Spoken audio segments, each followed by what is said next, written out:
Meet the computer you can talk to. With Copilot on Windows, working, creating, and collaborating is as easy as talking. Got writer's block? Share your screen with Copilot Vision to help spark inspiration, and use Copilot Voice to have a conversation and brainstorm ideas. Or maybe you need some tech help.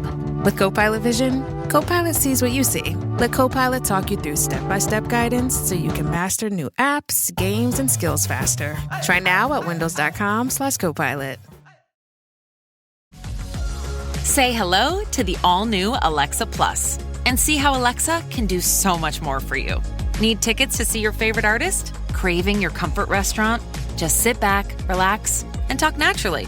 Alexa's on it. It learns your style, anticipates what's next, and makes it happen across Echo, Fire TV, and more.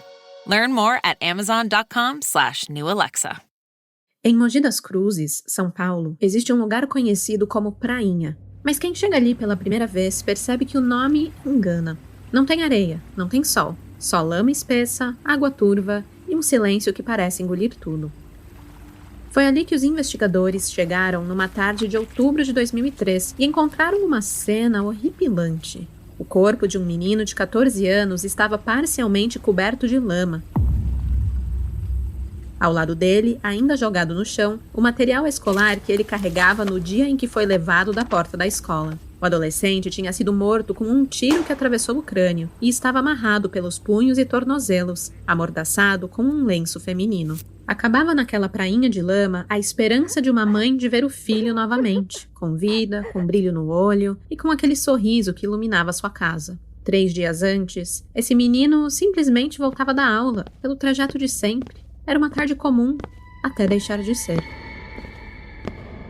Até se cruzar com a história de uma pessoa que até aquele momento era apenas sua vizinha, uma das tias de sua rua, quiçá uma amiga, uma personagem que depois ganhou os holofotes dos programas policiais, não tanto pelos seus crimes, mas seus envolvimentos amorosos atrás das grades com assassinas famosas. A tarde comum do adolescente deixou de ser comum quando seu caminho se cruzou com o de Sandra Regina Ruiz Gomes. Ou melhor, Sandrão.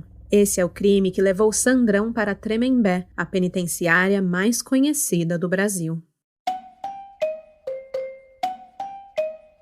Alô, olá, alô, vai tudo bem? Bem-vindos ao Café com Crime, o podcast onde você pode ser o aficionado por crimes reais que você é, sem julgamentos. Eu sou a Esté Zorbi, ou Dona Café, como preferir, e hoje trago para vocês a história de Thalisson Vinícius da Silva Castro, um adolescente de 14 anos que foi sequestrado por sua vizinha, Sandra Regina Ruiz Gomes, mais conhecida como Sandrão. Este é um caso de ambição, manipulação e versões conflitantes. E até hoje, na verdade, ninguém concorda com como tudo realmente aconteceu. Até porque o caso teve zero repercussão midiática quando ele ocorreu em 2003. Afinal, era mais um caso de violência na periferia que não chamava a atenção dos jornais. A história realmente tomou os holofotes quando Sandrão, o criminoso, teve um relacionamento amoroso atrás das grades com Suzane von Richthofen e Elise Matsunaga. Só então houve interesse da população para saber quem era aquela pessoa, que crime havia cometido, e também quem era Thalisson, a vítima e sua família. Só então essa família saiu realmente da escuridão e da solidão do luto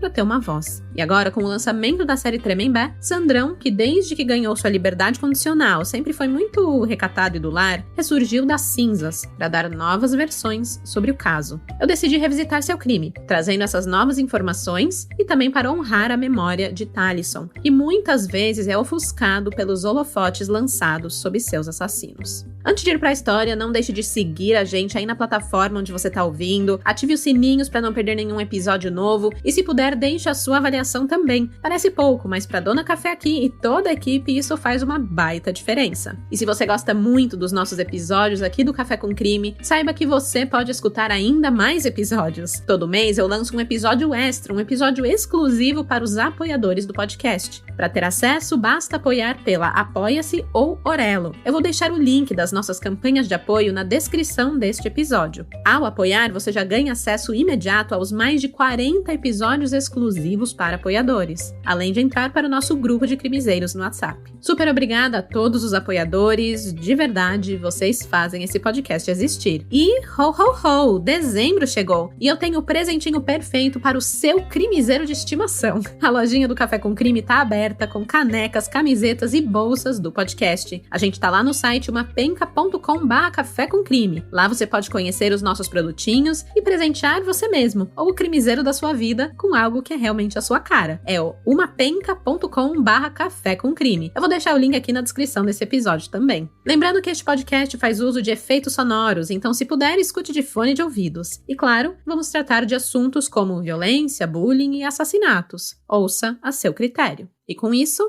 bora começar do começo?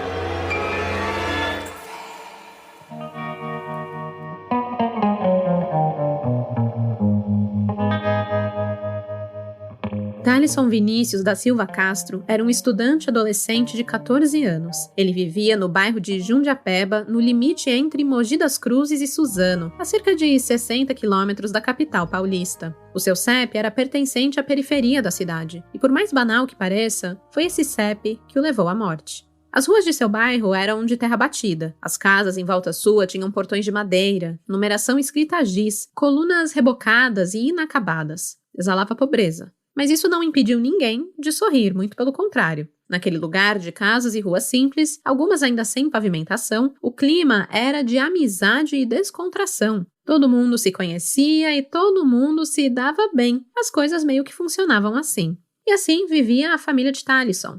Eu posso dizer que, de certa forma, estavam esquecidos na periferia da sociedade. É que tem uma coisa que me incomodou muito na pesquisa deste caso. Apesar da grande repercussão que a história ganhou hoje, com o envolvimento de Sandrão e a série Tremembé, na verdade existe pouquíssima informação sobre quem era Thalisson e sua família. Até mesmo coisas básicas, como o nome de sua mãe, é difícil de confirmar. Em reportagens da época, o nome da mãe de Thalisson aparece como Maria Lucileide de Castro. Já no livro de Ulysses Campbell, sobre a Suzane Richthofen, onde o caso de Thalisson é brevemente mencionado por conta do envolvimento romântico de Suzane e Sandrão, ele a chama de Ana Maria. Então, informações detalhadas sobre a rotina da família, isso mesmo que não tem, né? Quem eram, como eram, etc. Não tem muita coisa. Simplesmente a família foi realmente negligenciada. Ninguém deu atenção ou voz a essas pessoas, simplesmente pelo seu CEP.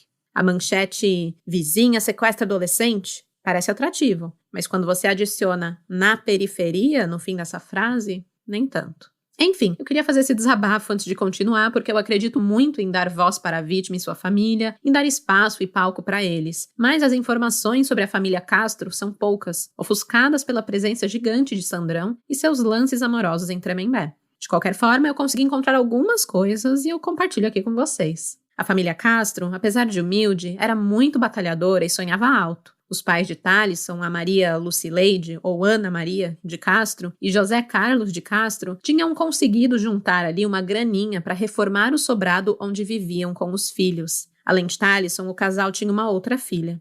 José Carlos ele era gerente de um restaurante e estava muito orgulhoso de poder prover para a família e conseguir dar à esposa, essa felicidade de ter um ambiente mais agradável para viver. A reforma tinha dado super certo, pelo menos no interior do imóvel. Por fora, apesar do revestimento de pastilhas de vidro colorido, ainda restava um portão enferrujado e algumas colunas e paredes sem reboco. Mas isso ficaria para uma próxima. O quintal da casa era o grande orgulho, era um dos maiores do bairro e tinha até espaço para 2 carros na garagem. A casa, de 2 pavimentos, o único com 2 pavimentos da rua, era com certeza a mais bonita ali daquele local. Mas nem de longe a família de Thalisson era endinheirada. Eles eram tão humildes quanto qualquer outro vizinho. Batalhavam dia após dia para garantir o dinheirinho que pagaria as contas do mês, faria o mercado e garantiria as refeições das crianças. E claro, quando dava para guardar o dinheirinho, eles investiam, talvez no seu bem maior, que era aquele imóvel de periferia. Thalisson, ele era um garoto que se dava bem com a família. Era um menino magro que estava entrando aí no ensino médio e logo começaria a pensar em faculdade, profissão, o que fazer da vida, O futuro. Um futuro que para ele nunca veio. No dia 21 de outubro de 2003, ele foi para a escola na parte da manhã, como de costume, mas não voltou para casa. Sua mãe estranhou o fato de que já havia passado bem do meio-dia e o filho não tinha voltado. Geralmente era por volta desse horário que ele aparecia em casa, com a mochila cheia e a barriga vazia, pronto ali para engolir o almocinho feito pela mãe. O Talisson não costumava mudar o seu caminho da escola para casa, e quando tinha algum compromisso, como o trabalho escolar, por exemplo, ele avisava a mãe com antecedência. Ele era um garoto responsável que levava uma vida, assim, rotineira. Como esse era só mais um dia comum, Dona Maria tentou manter a calma. Talvez o filho tivesse encontrado com algum amigo na saída da escola, perdido a noção do tempo em suas conversas empolgadas. Então, antes de criar um pânico e alertar o marido sobre o sumiço do garoto, a Dona Maria decidiu esperar mais um pouco.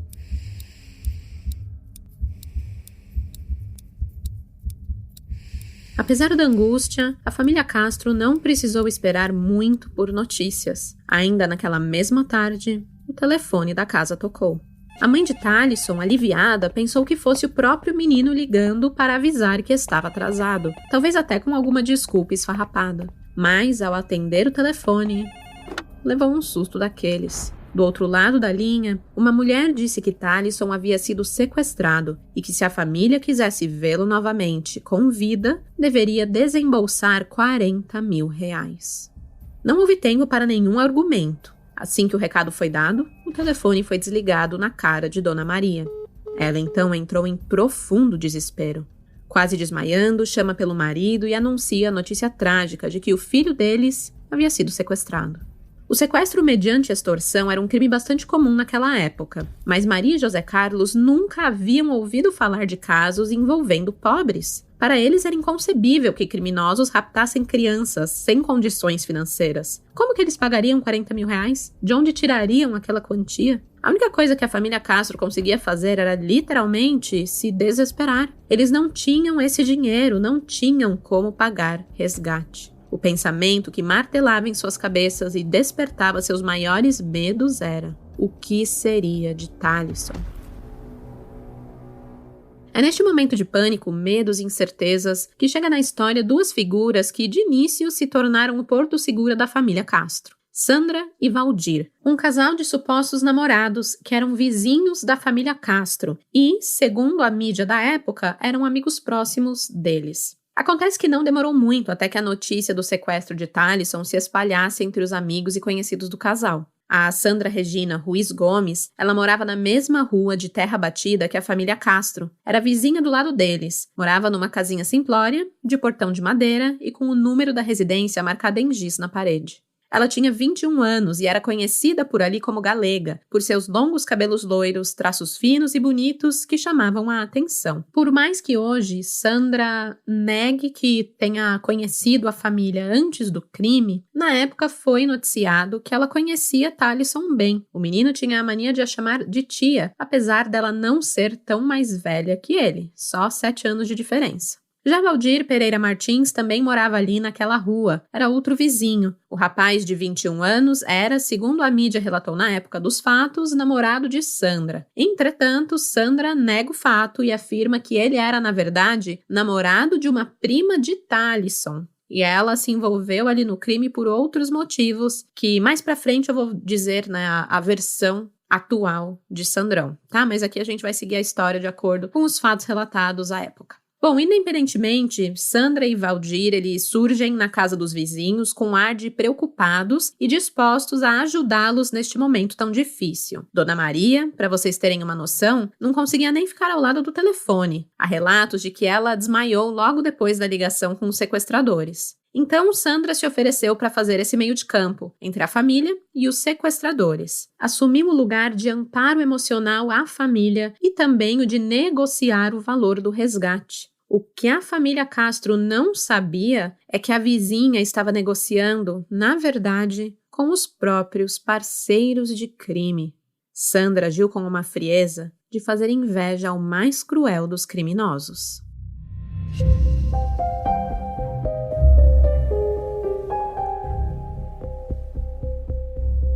Sandra Regina Ruiz Gomes nasceu e cresceu no distrito de Jundiapeba, em Mogi das Cruzes, na região metropolitana de São Paulo. Ali dividia a casa simples com a mãe Sônia, o padrasto Teodolo, a irmã Kathleen e o irmão Fúvio, isso até o início dos anos 2000. A infância difícil na periferia despertou nela um desejo intenso de ascensão. Sandra queria viajar, consumir, ter acesso a coisas que a família jamais pôde oferecer. Sonhava alto. Mas, curiosamente, esse desejo de crescer na vida não vinha acompanhada da disposição de seguir o caminho mais óbvio, que era o trabalho. Sabe como é, né? Ela tinha essa ambição de viver melhor, mas ela não queria botar a mão na massa, né? Para ela, batalhar para crescer não era o caminho mais viável. Dos estudos, então, também não era fã, tanto que pulou desse barco antes de terminar o ensino médio e não voltou a colocar os pés em uma sala de aula, pelo menos não até o dia que mudou sua vida para sempre. Dizem que ela era bem vaidosa, exibia longos cabelos longos e encaracolados e era muito querida por aqueles que amava. Com a irmã Kathleen, ela tinha uma relação de cumplicidade e carinho. Era com ela que costumava dividir seus sonhos e planos para o futuro em longas conversas antes de dormir. Mas, se estudar e ser CLT não estavam nos planos da galega, como ela era conhecida ali por amigos e familiares, como que essa figura subiria na vida, né?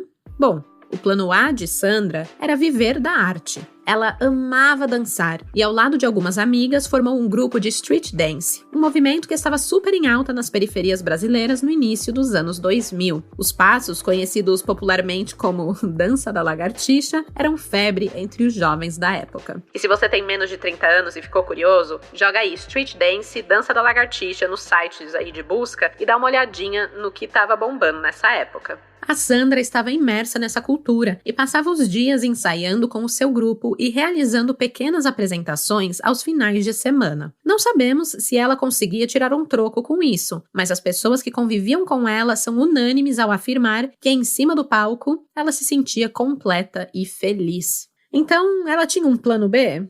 Não, ela não tinha. Quando ela não estava curtindo uma balada e virando a noite na rua, a galega estava jogando futebol com os meninos do bairro, com quem ela também se dava muito bem. E ela não perdia pra eles não, viu? Com 1,74 de altura, ela encarava os jogadores de igual para igual, colocando muitos deles no chinelo. Apesar de vaidosa, ou pelo menos é o que dizem, né? Sandrão fala que não, que nunca foi. A galega, ela não era nada delicada. E essa era uma característica que, vira e mexe, se tornava motivo para piadas maldosas e comentários discriminatórios, principalmente vindos de homens que frequentavam as mesmas baladas que ela. O problema é que Sandra não baixava a cabeça para ninguém e quando se via envolvida nesse tipo de situação, partia com tudo para cima dos caras. E o mais impressionante é que na maior parte das vezes não era ela quem apanhava, a mulher era braba mesmo.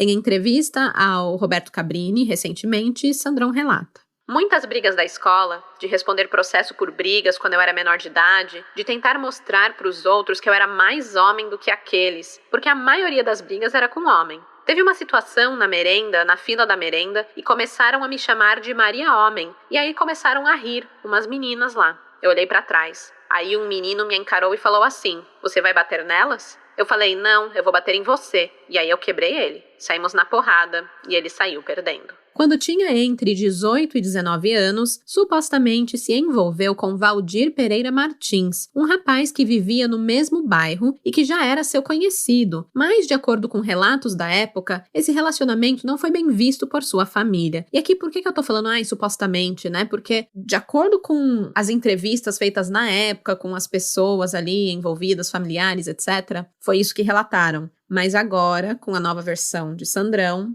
ela nega tudo isso, tá? Mas, de novo, gente, versão de Sandrão vai vir lá no final do episódio. Então, continuando aqui, esse relacionamento dela com Valdir não era bem vista por sua família, principalmente pelo seu padrasto. Ele criou a Sandra como filha e ele garante que sempre foi muito respeitado por ela, né? E ele não achava Valdir uma boa companhia. O Santos dos dois ali não batia. O Teódolo, ele achava que Valdir era uma má companhia pra enteada. Era um cara meio barra pesada.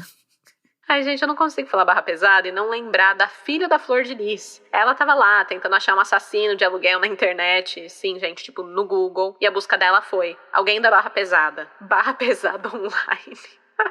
Eu não me aguento. Segundo o padrasto, o Teódulo, a Sandra era uma adolescente rebelde, sim, que ela não queria nada com a vida, mas ele jamais cogitou que ela pudesse partir para práticas ilícitas. Ele acreditava que com o tempo ela ia tomar jeito, ia voltar aos estudos, ia conseguir um emprego, mas ele enxergava no Valdir um obstáculo para que a Sandra retomasse o seu caminho, né, o caminho do bem. E, enfim, ele achava esse namoro deles aí um atraso de vida. Mas é aquilo, né? Proibir é pior. Então ele acompanhou a aproximação entre os pombinhos de longe, sem se intrometer demais nesse namoro, se limitando a aconselhar a garota vez ou outra. A ambição era um desejo comum entre o casal. Assim como Sandra, Valdir também almejava melhorar de vida. Queria viver experiências que jamais conquistaria se assumisse um trampo em horário comercial, escala 6x1, com pagamento de salário mínimo. Batalhar para subir degrau por degrau não era uma opção. Ele queria cortar caminho, porque ele merecia mais, eles mereciam mais. Era essa a vibe do casal. Então, entre um devaneio e outro, eles traçaram como objetivo a ser alcançado a curto prazo uma viagem para a ilha de Fernando de Noronha, em Pernambuco, e também a compra de um carro. Seria ali um primeiro passo para a construção de uma vida a dois. Mas é aquilo, né? O que eles poderiam fazer para alcançar esse objetivo rapidamente e, posteriormente, planejar novas conquistas? Bem, o padrasto de Sandra, ele tinha razão quando ele sentiu que Valdir não era flor que se cheire. O problema é que a sua enteada tão querida, respeitosa e amada por ele, também não ficava atrás. Com o sonho de viajar para Fernando de Noronha e comprar um carro, os dois juntos traçaram um plano macabro: sequestrar Thalisson, filho de seus vizinhos. Mas foi assim, né? Início de um sonho, deu tudo errado.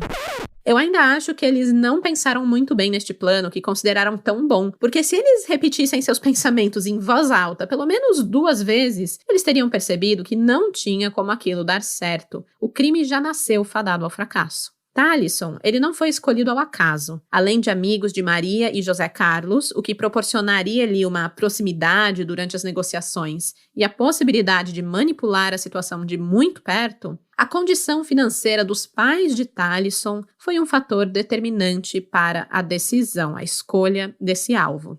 Só que, gente, que condição financeira? Aquela que Sandra e Valdir imaginaram, Só porque José tinha reformado um pouco a casa e tinha espaço para 2 carros na garagem. E isso foi o suficiente para inchar o olho gordo dos criminosos. Eles imaginaram, alucinados, que a família tinha dinheiro, que guardava riquezas na casa e que poderiam, pagar 40 mil reais. Que se você parar para pensar, é um valor até baixo se comparar com o pedido de resgate de outros sequestros que eu já relatei por aqui. Mas era isso que eles queriam, 40 mil para um carrinho e uma viagem. Eles só não contavam que o alvo escolhido era tão humilde quanto qualquer outro vizinho ali de Jundiapeba, assim como eles. E assim, com esse plano que já começa todo furado, eles seguiram aí com o sequestro. Mas antes precisariam de ajuda, já que Thalisson conhecia tanto Sandra quanto Valdir. O casal não poderia sequestrá-lo porque iam ser reconhecidos e iam parar na cadeia. Eles precisariam de outros rostos desconhecidos na parada. Então eles pediram ajuda de Samuel Alves de Oliveira Filho, Leonel Machado Pinto e de um adolescente de apelido Formiga, de 17 anos, que a gente não vai dar o nome dele aqui, por motivos de Estatuto da Criança e do Adolescente, o ECA, que preserva aí a identidade de menores de idade praticantes de crime, porque eles podem ter aí uma segunda chance na vida quando tiverem já com sua personalidade adulta formada. Então, a gente vai pelo apelido Formiga. Eles iam dividir o lucro com esses 3 comparsas. E aí, mesmo com outras 3 mentes pensantes, ninguém viu o furo do plano e seguiram adiante. O primeiro passo foi improvisar um cativeiro em um imóvel desocupado da família de Valdir. Era ali que Thalisson deveria ficar, sempre no escuro e trancado, enquanto as negociações acontecessem. Ele não poderia ver de jeito nenhum o rosto dos criminosos envolvidos, muito menos de Sandra e Valdir. O plano era o seguinte: Samuel, Leonel e o Formiga ficariam responsáveis pela abordagem e convivência com Thalisson no cativeiro durante os dias de sequestro. Sandra e Valdir cuidariam das ligações e negociações manipulação da família. Com tudo pronto, o plano infalível do Cebolinha, muito bem traçado, o grupo partiu para a ação. Por volta do meio-dia do dia 21 de outubro de 2003, Samuel Alves de Oliveira encostou seu Ford Escort azul perto da escola onde Talisson estudava. Era a hora da saída e os estudantes se espremiam para passar pelos portões antes de ganhar as ruas, liberdade da sala de aula. E foi aí que os criminosos avistaram de longe o adolescente, o alvo, e o acompanharam por alguns metros. E finalmente o abordaram.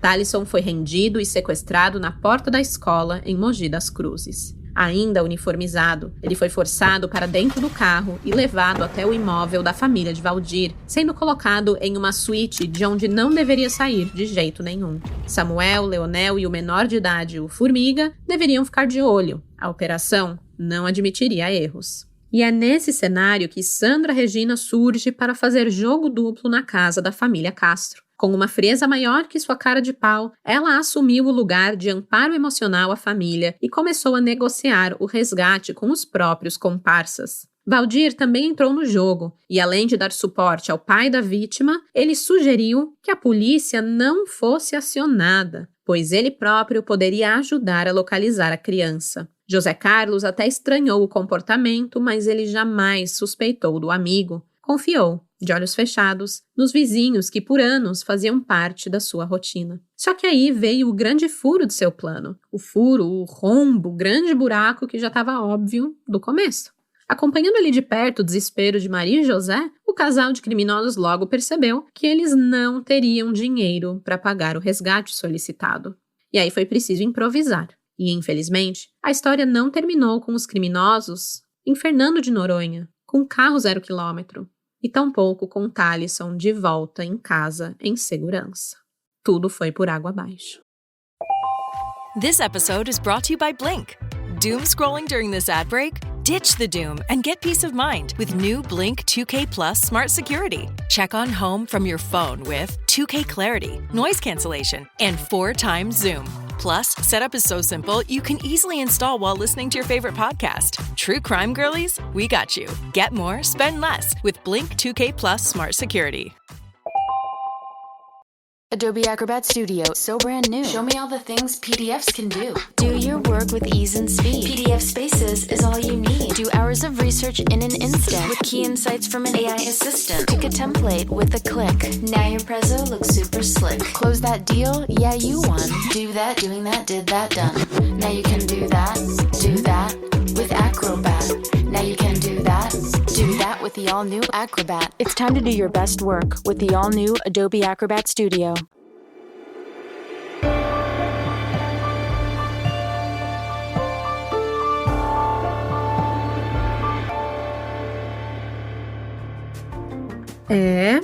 É tenso. Por isso, vamos dar uma pausa, tomar um gole de café e falar de uma coisa que eu sei que tá aí na sua cabeça, te atormentando, tirando a sua paz, a correria de fim de ano. Inclusive, enquanto eu investigava o caso de hoje, eu me peguei investigando também outro mistério, né? Como presentear as pessoas certas sem entrar no caos do shopping. Socorro, não nasci pra isso. Todo ano é a mesma coisa, gente. É fila que não acaba, é calor, é pressa e você acaba presenteando alguém com algo que depois eles nem vão usar. É muito inútil. E aí eu fui pelo meu método Café com Crime, seguir as evidências. E todas levaram para a mesma solução, a Insider. Eu já testei as peças, eu sempre uso e mostro para vocês lá nos stories do Instagram. E, gente, faz sentido demais presentear Insider. As camisetas têm tecido leve, são tecnológicos, são confortáveis, coisas que qualquer pessoa realmente usa. E você compra sem estresse também. É online, chega rápido, tem a troca simplificada, é literalmente fugir do caos sem perder tempo e acertar em cheio no presente. E claro, eu te ajudo ainda mais nessa missão. Use o meu cupom Café com Crime para ter até 30% off, somando com os descontos lá do site. E ainda tem mais 20% de cashback para usar depois. Ou seja, você presenteia alguém agora e ainda ganha crédito para garantir algo para você depois. O meu cupom já está aplicado no link que eu vou deixar aqui na descrição. É só clicar e se preparar para presentear. E lembra, quando você compra com o meu cupom, você também está ajudando a apoiar esse podcast. Fuja do caos, presenteie com inteligência, presenteie com Insider. E com isso, podemos voltar para o crime.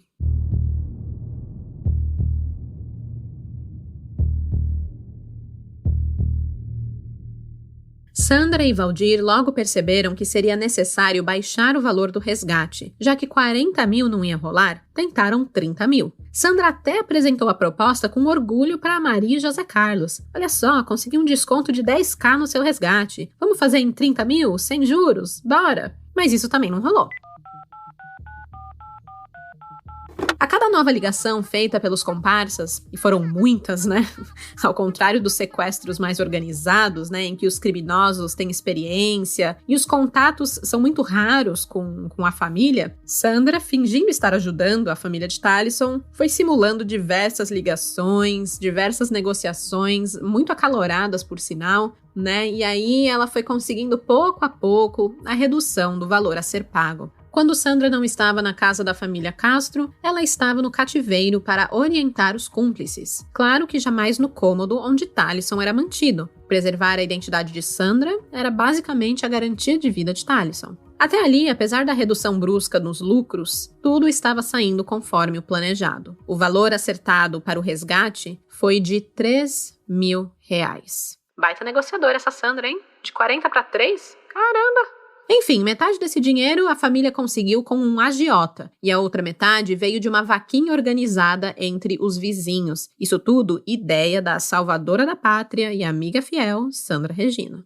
Foram 2 dias de teatro, até que conseguissem reunir ali a quantia necessária. O pagamento foi deixado em uma lata de lixo próxima à estação de trem Brás Cubas, na Avenida Anchieta, onde os comparsas de Sandra e Valdir conseguiram pegar o dinheiro sem nenhuma intercorrência. Com o pagamento do resgate, a família de Talisson respirou aliviada. Eles tinham certeza que em breve veriam o menino.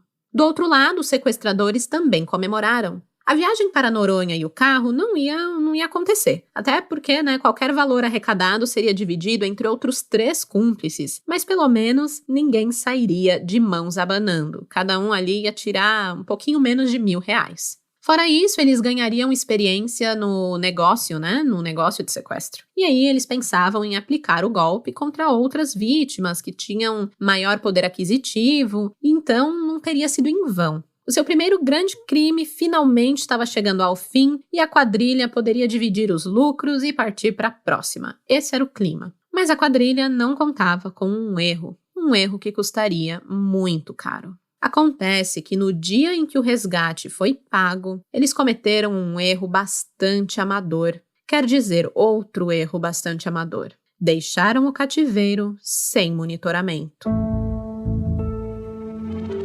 Sim, crimizeiros. Todos os 5 comparsas saíram do local e Talisson ficou sozinho.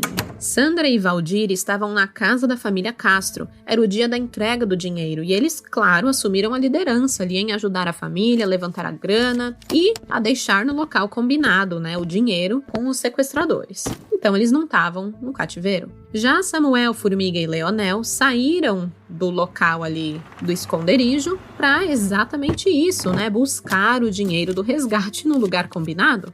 Além de deixarem Talisson completamente sozinho no cativeiro, o grupo ainda conseguiu atingir nota 10 em amadorismo ao deixar a porta do quarto de Talisson aberta.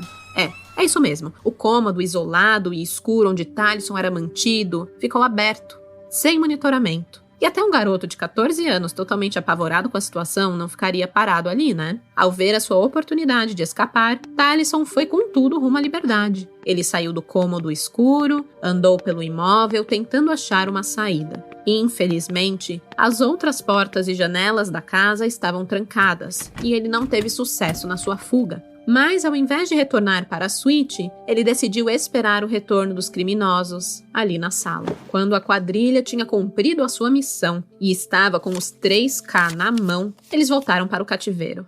Ao abrirem a porta, foram surpreendidos pela presença do adolescente, na sala, olhando diretamente para os rostos deles. E pior ainda, identificando na hora Sandra e Valdir. Aquela foi a sua sentença de morte. O que mais corta o coração é que Talisson ele não entendeu que ali selou o seu destino. Ao invés de sentir medo, a presença de Sandra o encheu de esperança. Talvez o garoto tenha imaginado que a vizinha estava ali para salvá-lo. Talvez ela tenha encontrado seu cativeiro, tenha lutado com criminosos para chegar até ele, ajudar sua família, tirá-lo dali com vida, com saúde. Ao olhar Galega nos olhos, Talisson estava feliz. Ele até soltou um sonoro "Oi, tia, que bom que você veio." Eu posso sentir daqui o desapontamento do Talisson quando caiu em si e se deu conta de que Sandra não era uma aliada. Me arrepio os pelos do braço, gente, sério. O brilho no olhar de Talisson se esvaiu ao ser arrastado de volta ao cômodo escuro, na presença de quem, em poucos segundos, foi de salvadora da pátria, a vilã de sua história. Eu não tenho relatos de como Sandra reagiu a este momento, ou se esse momento aconteceu mesmo dessa forma, apesar de esse ser o relato, né, os fatos divulgados ali na época do crime, no processo e tudo mais. Mas segundo a sua entrevista mais recente, Sandrão relatou que nem existia o cativeiro, que eu saiba, pegou o menino na escola e levou lá pra praia. A versão de Sandrão eu vou contar em mais detalhes um pouco mais pra frente, segura aí, gente, tá chegando. O que sabemos é que, com os criminosos desmascarados, foi necessário improvisar mais uma vez. E como já sabemos, o improviso não era o forte dessa quadrilha. Mesmo que a morte não estivesse nos planos iniciais dos criminosos, uma vez que Talisson reconheceu a sua sequestradora, ele não poderia sair vivo da história. Acuados, os criminosos não viram outra opção a não ser executar o menino.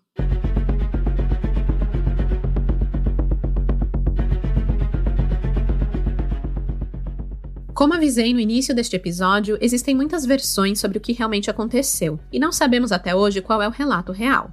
Um diz que me disse, uma pessoa testemunhou, a outra foi lá e contrariou o testemunho, depois contou uma versão, depois contou outra. Mas eu vou compartilhar com vocês aqui todos os lados da história, pelo menos aqueles dos quais temos conhecimento hoje, em dezembro de 2025. A Veja São Paulo, de 14 de maio de 2014, traz uma matéria com o padrasto de Sandra, em que Teodolo afirma que ela não participou da execução do adolescente e que, por este motivo, teve o seu processo desmembrado dos demais integrantes do grupo. Já Ulisses Campbell, jornalista e autor do livro Tremembé, O Presídio dos Famosos, que pesquisou o caso a fundo, ele contou em uma entrevista que a Sandra estava presente no local da execução e que foi ela quem sugeriu que Formiga atirasse contra Talisson. Isso porque o Formiga, ele era menor de idade, então ele puxaria pouco tempo de reclusão, se ele fosse pego. A própria Sandra, em entrevista ao Roberto Cabrini, ela conta outra história. Ela nem mesmo estava lá na prainha, onde o garoto foi executado. Sandra negou ter matado Talisson, ou de ter dado a ordem para o assassinato de Talisson. Ela afirma que sua única participação foi em fazer a ligação da negociação do pedido de resgate.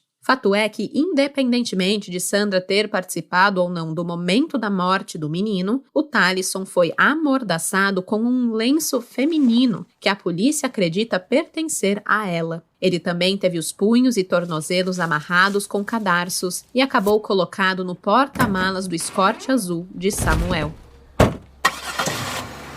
Do cativeiro, ele foi levado até um local isolado, conhecido como Prainha, que é uma área com bastante lama e vegetação densa. Ali ele foi agredido e teve a arma encostada na sua boca pelo Formiga, que disparou.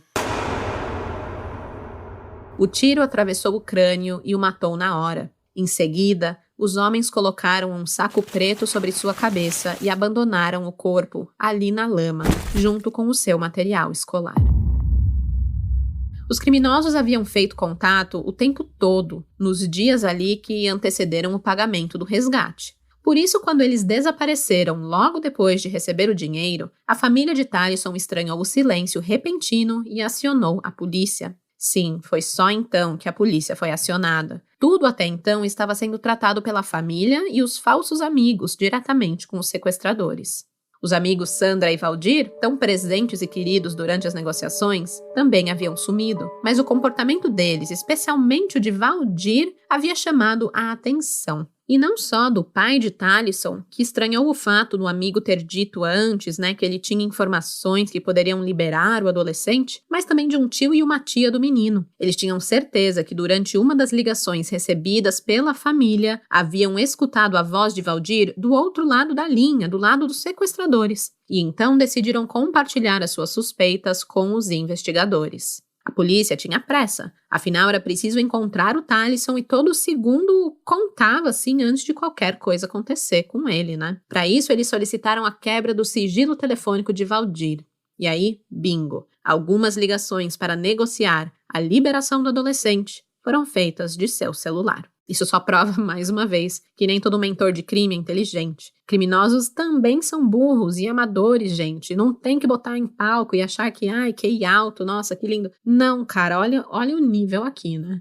Enfim, com a participação de Valdir comprovada, ele foi detido no dia 23 de outubro de 2003. Com a sua prisão, veio a queda do castelo de cartas montado pela quadrilha. Além de entregar a participação de Sandra, ele colocou Samuel, Leonel e o Formiga na rodinha.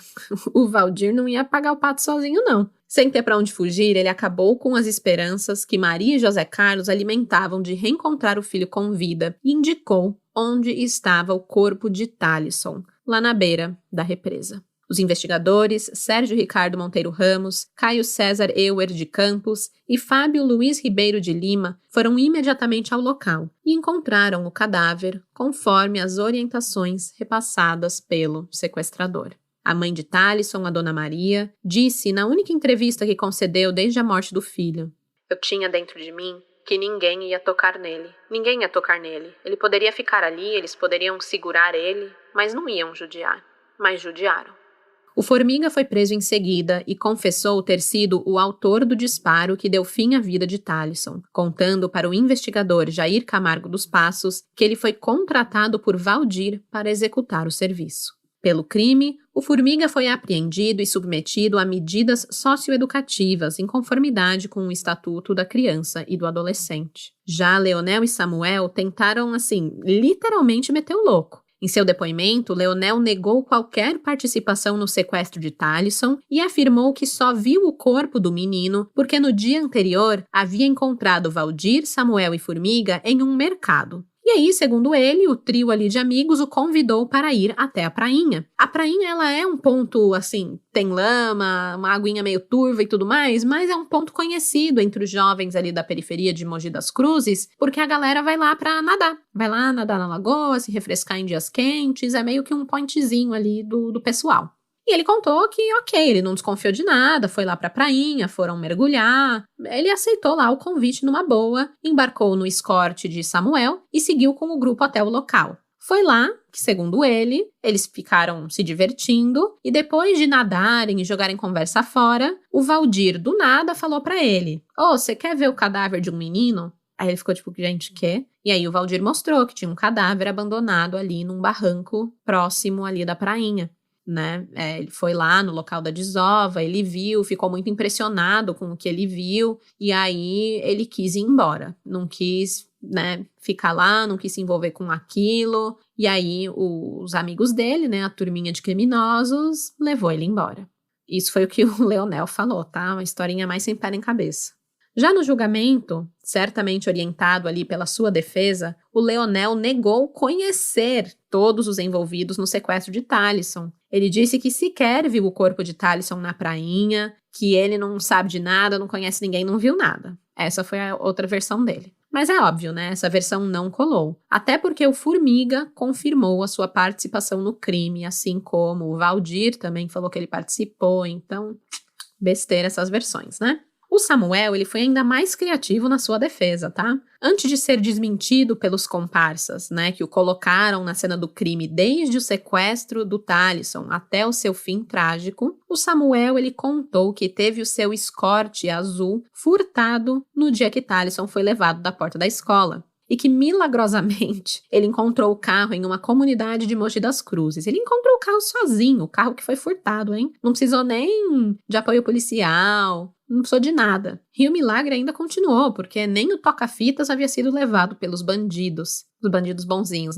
Pegaram o carro e deixaram lá sem levar nada. Fala sério, O Samuel, ele só não contava que Valdir o entregasse antes mesmo que ele desse o seu depoimento. Ao que tudo indica, com medo da casa cair, o Samuel tinha comentado com os seus comparsas que ele ia registrar um boletim de ocorrência de furto para se prevenir, caso alguém tivesse reconhecido o seu carro ali no momento do sequestro. Enfim, se tivesse alguma testemunha, ele ia simplesmente falar que o carro tinha sido furtado e ele ia ter ali o BO para provar. Então, enfim, seria um álibi muito forte para ele. Só que ele acabou não fazendo esse registro do BO, e mesmo se ele tivesse feito, o Valdir chegou com os 2 pés no peito, gente. Quando foi na hora dele dar o depoimento dele, ele entregou todo mundo ali e desmontou qualquer narrativa falsa dos seus cúmplices, mesmo antes de qualquer um deles ter a oportunidade de depor.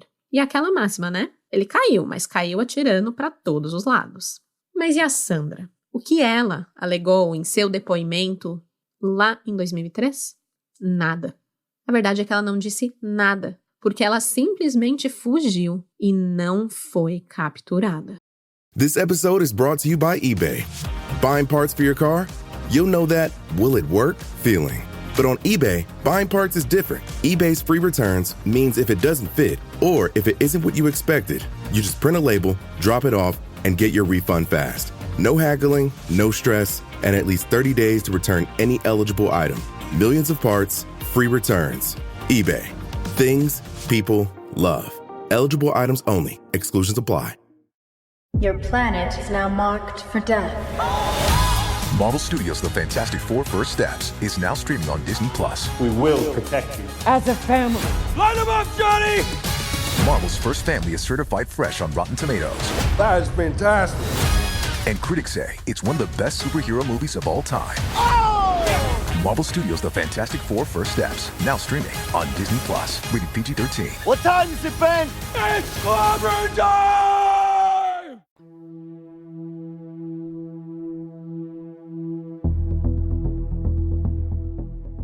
O inquérito foi concluído, encaminhado ao Ministério Público, que ofereceu denúncia à Justiça. Valdir foi condenado a 30 anos de prisão em regime fechado pelo crime. Leonel e Samuel também foram condenados a 27 anos de prisão por extorsão mediante sequestro qualificado com resultado na morte de Thalisson. Mas depois o Leonel teve sua pena reduzida em 2 anos, então ficou 25, né? Isso porque lá em 2003, quando o crime aconteceu, ele tinha 21 anos. E aí ele entrou com um recurso pedindo reconhecimento de sua menoridade relativa. Ele teve aí o seu pedido acatado. E o menor que puxou o gatilho, como sabemos, cumpriu sua pena socioeducativa e depois seguiu sua vida aí normalmente. Sandra, ela acabou condenada à revelia, que é quando o réu não está presente no julgamento, né? Isso porque ela estava foragida. Ela pegou 27 anos de prisão, mas teve sua pena reduzida para 24 anos, e os jornais dizem que essa redução se deu exatamente por ela não ter participado da execução do Thalisson. O processo de defesa de Sandra nos tribunais custou uns R$ 9.500, e isso tudo veio das economias do padrasto, que ele havia finalmente conseguido juntar aquela quantia após anos construindo casas de luxo em toque-toque grande lá no litoral norte de São Paulo. Ele afirmou: "Era para fazer o muro e ajeitar a casa. Deixei tudo no advogado." O pedreiro, o Teodolo, ele seguiu vivendo na sua humilde casinha de portão de madeira e numeração escrita a giz. O sonho da reforma ficou para depois. Na época, ele contratou um dos melhores escritórios da região, o do criminalista Munir Jorge, já falecido. Como e quando Sandra Regina Ruiz Gomes foi presa, também não se tem muitos detalhes. Novamente, gente, esse caso de sequestro, extorsão e morte na periferia de Mogi das Cruzes simplesmente não teve relevância nenhuma na época e foi pouquíssimo noticiado. O fato é que ela foi detida 3 anos após o crime, em meados de 2006, e só então foi encaminhada para o Centro de Ressocialização de São José dos Campos, um município localizado a 97 quilômetros da capital paulista.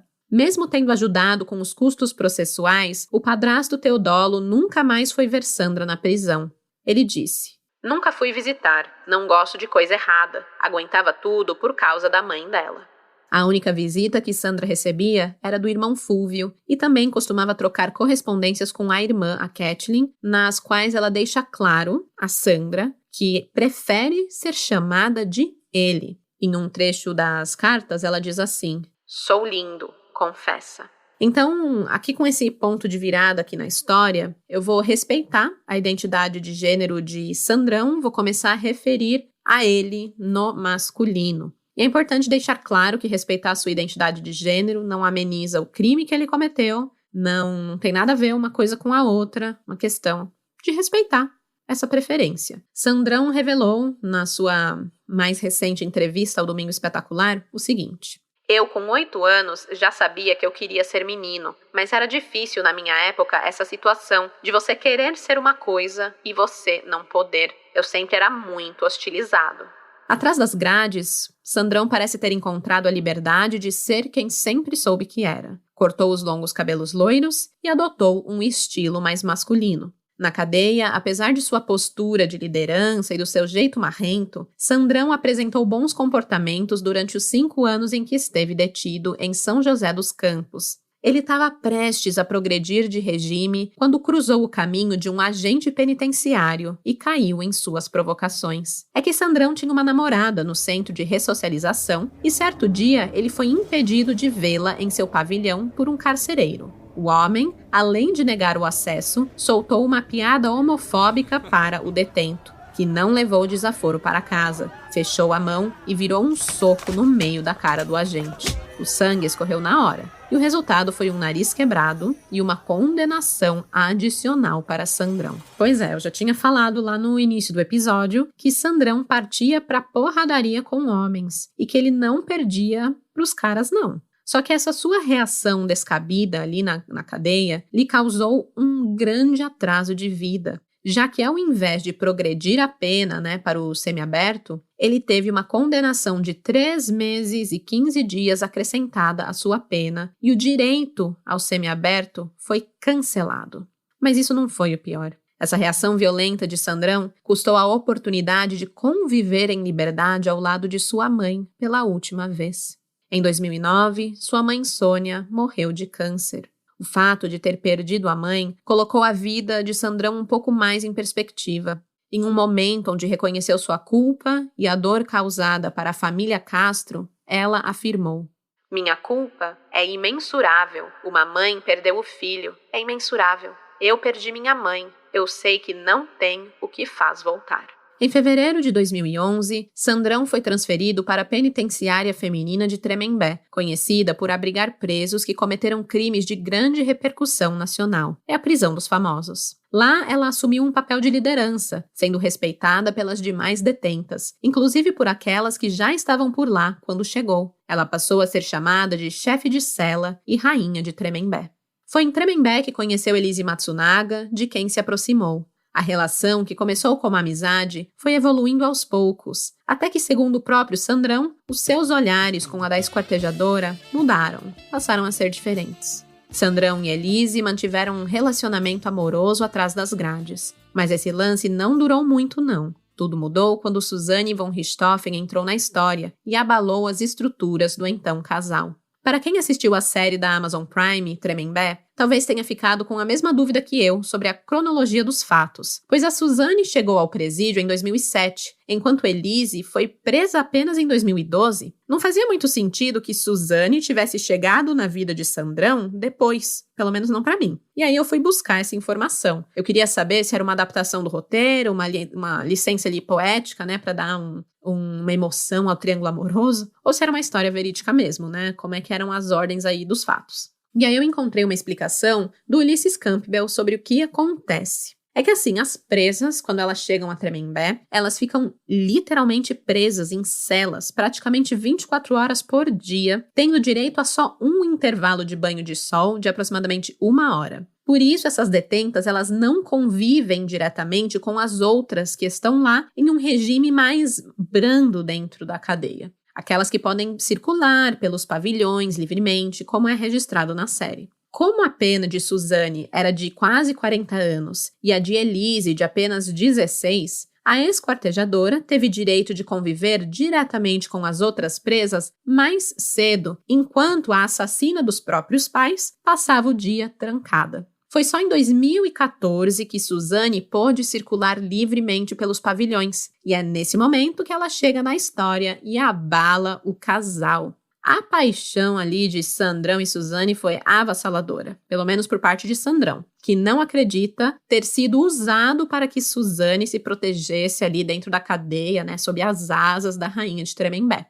Sandrão não acredita que as pessoas sejam capazes de usar máscaras 24 horas por dia, nem mesmo a Suzane seria capaz disso, e ele viu no relacionamento deles algo genuíno.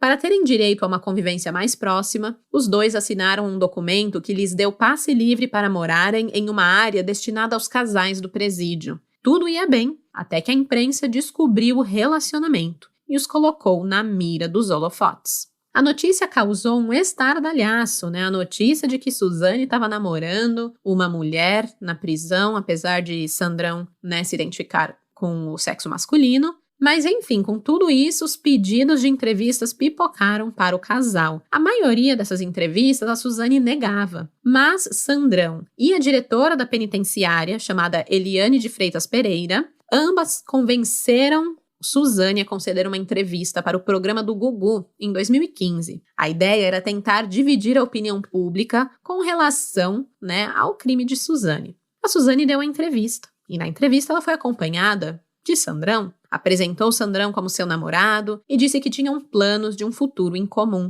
o que acabou, claro, não acontecendo. Eu não vou explicar em detalhes ali o que levou ao fim do relacionamento e todos os rolos entre as duas em Tremembé, pois não é o foco aqui deste episódio, que visa falar do caso de Talisson. Eu só digo que teve muito rolo e com tanta confusão, os planos de um futuro juntos acabaram esfriando ali pro casal e o namoro acabou. Há quem diga que assim que Sandrão conquistou o direito ao regime semiaberto em fevereiro de 2015 e voltou para o presídio feminino de São José dos Campos, a Suzane se afastou e a relação seguiu aí um rumo natural rumo ao fim. Mas Sandrão garante que não foi bem assim, que na verdade ele quem colocou um ponto final no namoro momentos depois da entrevista concedida pela dupla. O motivo? Ele estava quase progredindo seu regime e não tinha condições financeiras para abrigar Suzane quando chegasse sua vez de ganhar a liberdade. Afinal, ela era, filhinha de papai, assim, modo de dizer, Mas ela sempre foi rica e tudo mais. E enfim, Sandrão disse: "Eu sou pobre, sou da periferia. Eu falei para ela, minha missão com você acaba aqui."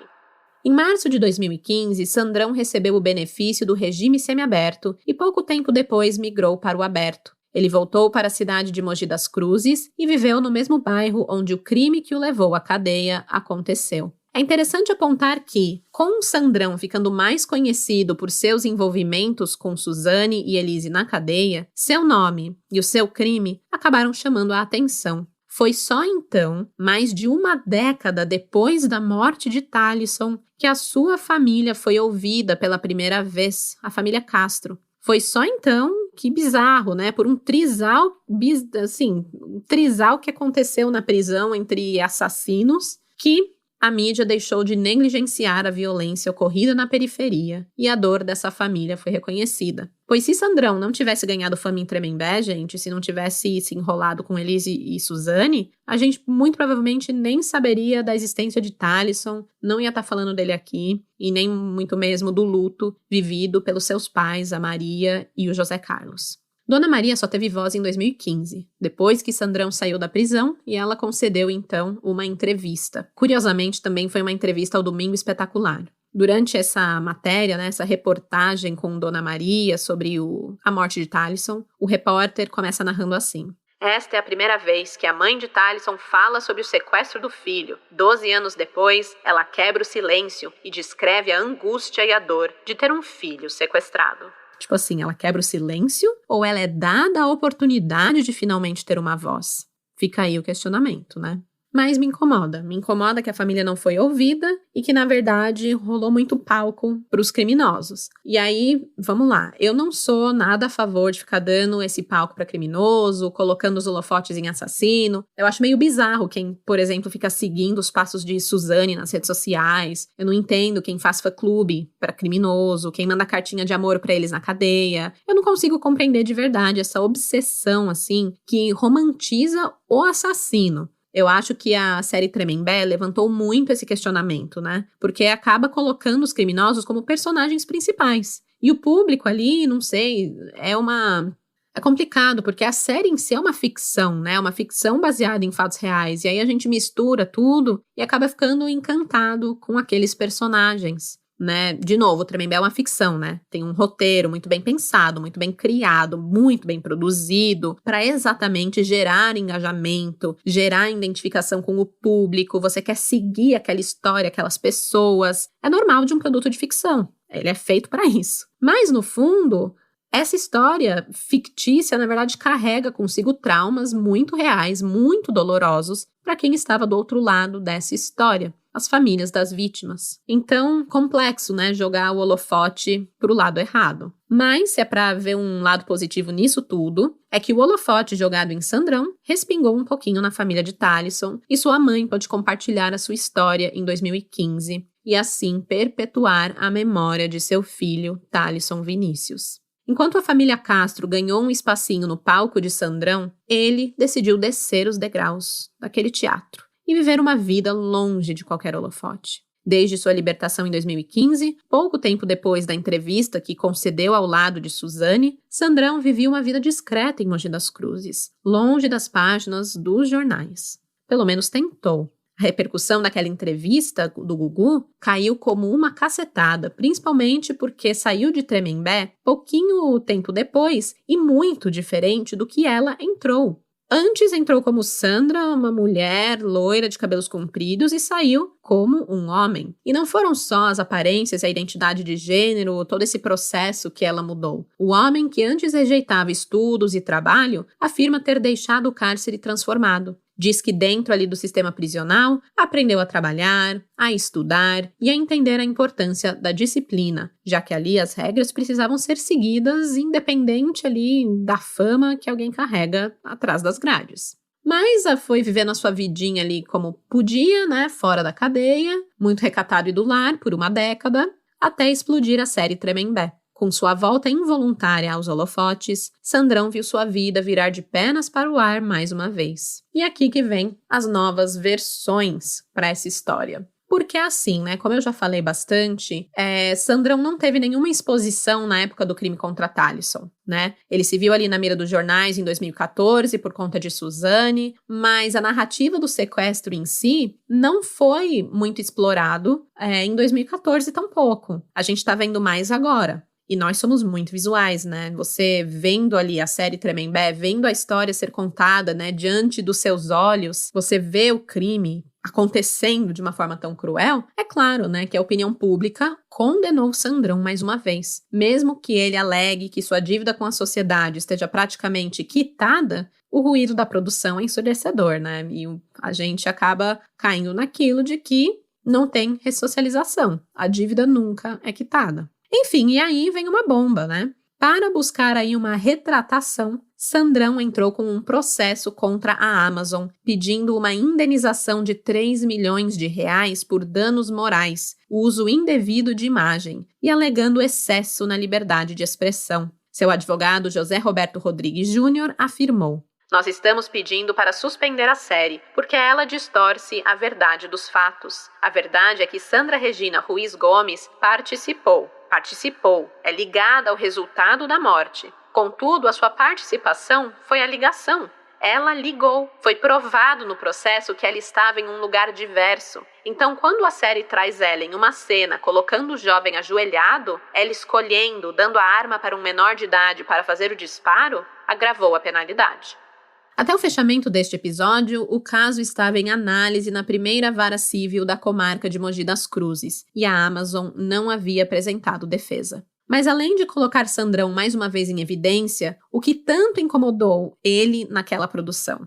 Bem, de acordo com ele, as informações apresentadas como fatos são, na verdade, falsas. Isso porque, ao contrário do que foi amplamente divulgado na época, inclusive em matérias que utilizamos como base para as pesquisas desse episódio, Sandrão alega que não foi um dos cabeças do crime, muito pelo contrário. Ele contou que foi coagido a participar do sequestro pelo Valdir. Até ameaças de morte teriam rolado para que ele fizesse as ligações e assumisse as negociações com Maria e José Carlos. E tem mais, viu? Sandrão veio a público para desmontar duas narrativas importantes do caso. Uma, que ela não era namorada de Valdir, e outro, que também não era amigo da família de Talisson. Isso, os veículos de comunicação trouxeram 10 anos depois do caso, tá? Quando o Brasil realmente ficou sabendo do crime de Sandrão, né? Porque lá em 2003 ninguém noticiou, ninguém quis saber. 10 anos depois, quando o Sandrão namora a Suzane, aí vem essa história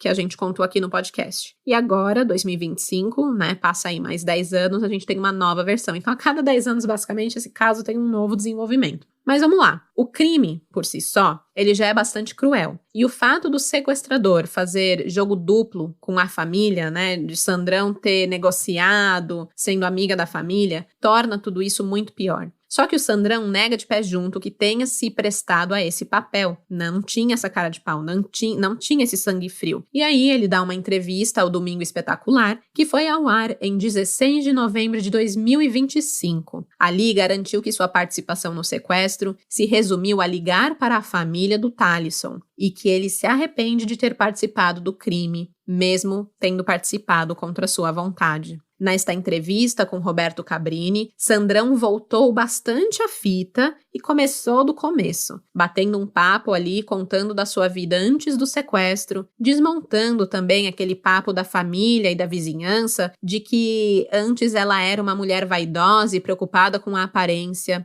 Sandrão afirmou que sempre soube que era menino, que era muito hostilizado por isso e que tanto, né, que se vestia tanto como menino e tal, que acabava tendo que se defender dos ataques de bullying, né, de homofobia, de transfobia, enfim. E foi assim que ele aprendeu a bater e não economizou socos e pontas-pés ao longo ali de sua adolescência, né? Se alguém ria, era porrada, não tinha conversa. Talvez por suas questões pessoais, sempre foi muito reativo e acabou seguindo pelo caminho errado, sempre lidando ali com, né, explosões violentas. A violência ali do seu ambiente, do seu CEP, era uma outra coisa que Sandra precisava lidar. Quando tinha por volta de 15 ou 16 anos, uma briga, que não era dela, tá? Ela só estava perto, tomou conta ali da porta da sua escola. O preço por estar ali perto foi alto. Uma amiga de Sandra morreu, levou um tiro no peito na porta do colégio. Sandra conta que ali foi ameaçada de morte também. Aí foi quando eu comecei a me envolver no crime, porque eu queria me preparar para aquilo.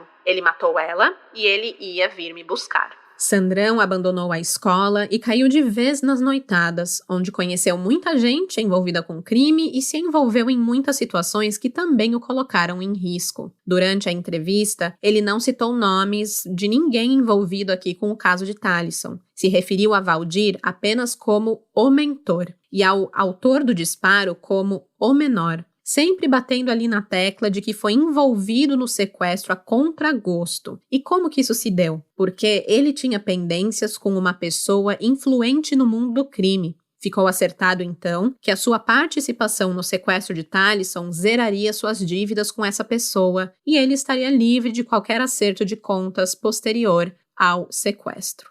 Nessa versão dos fatos, Valdir não seria seu namorado, mas sim o namorado de uma prima de Talisson. Por isso que conhecia ali a rotina da família, né? Teria sido essa aproximação com a família também que despertou o interesse do Valdir no dinheiro de José Carlos e Maria. E acabou ali plantando a ideia de extorquí-los, levando justamente o que eles tinham de mais precioso, o filho.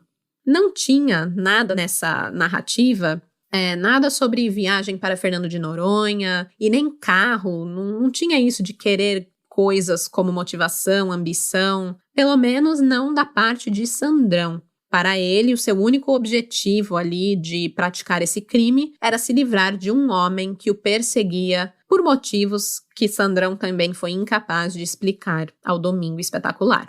Foi Sandrão o responsável pelo primeiro contato com Maria após o sequestro de Talisson. De um orelhão, ligou para a mãe do adolescente e soltou a bomba de que se não pagassem o resgate, Talisson seria morto. De acordo com ele, qualquer coisa depois disso, desse pequeno fato, é uma invenção dos envolvidos que foi passada adiante pelos jornalistas e depois ampliada aí pela criatividade dos roteiristas que trabalharam na série Tremembé. Sandrão disse: "Falam que eu atirei no garoto. Falam que eu mandei matar, que eu estava presente, que eu dei a arma na mão do menor. Falam que eu segurei o garoto, que eu levei um tiro. Mas isso é ficção. Eu não estava presente. Nunca levei um tiro. Nunca levei uma facada."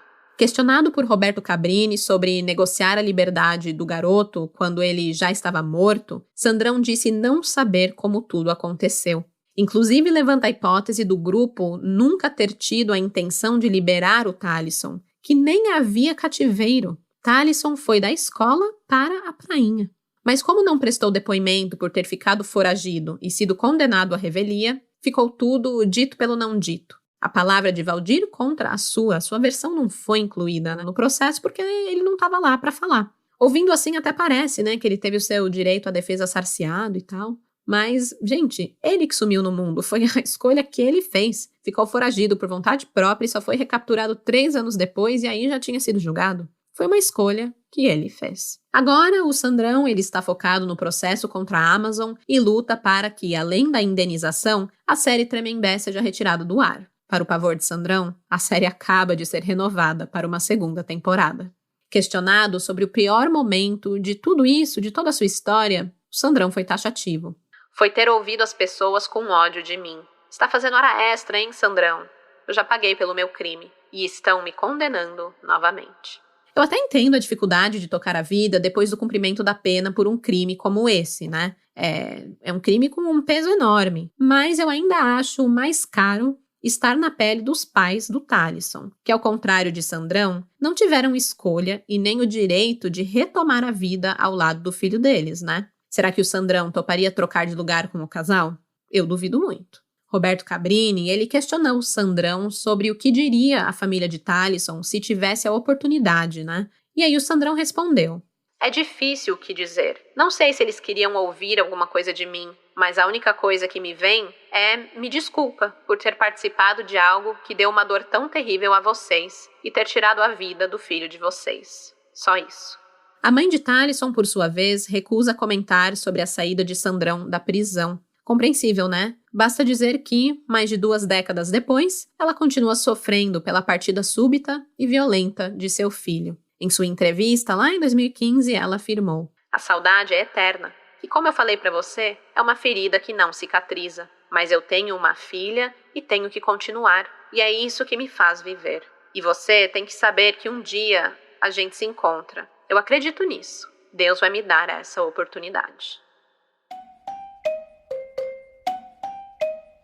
A gente começou esse episódio lá na prainha, naquele pedaço de terra encharcada, onde tudo terminou para um menino de 14 anos. E é impossível encerrar essa história longe dali. O cenário continua igual, mas o impacto do que aconteceu ali ainda reverbera 2 décadas depois. É algo que mudou o local para sempre. Porque entre essas versões contraditórias, entrevistas, disputas judiciais, revisões tardias, de memória, e uma narrativa que tenta reorganizar o passado, existe uma verdade que não muda.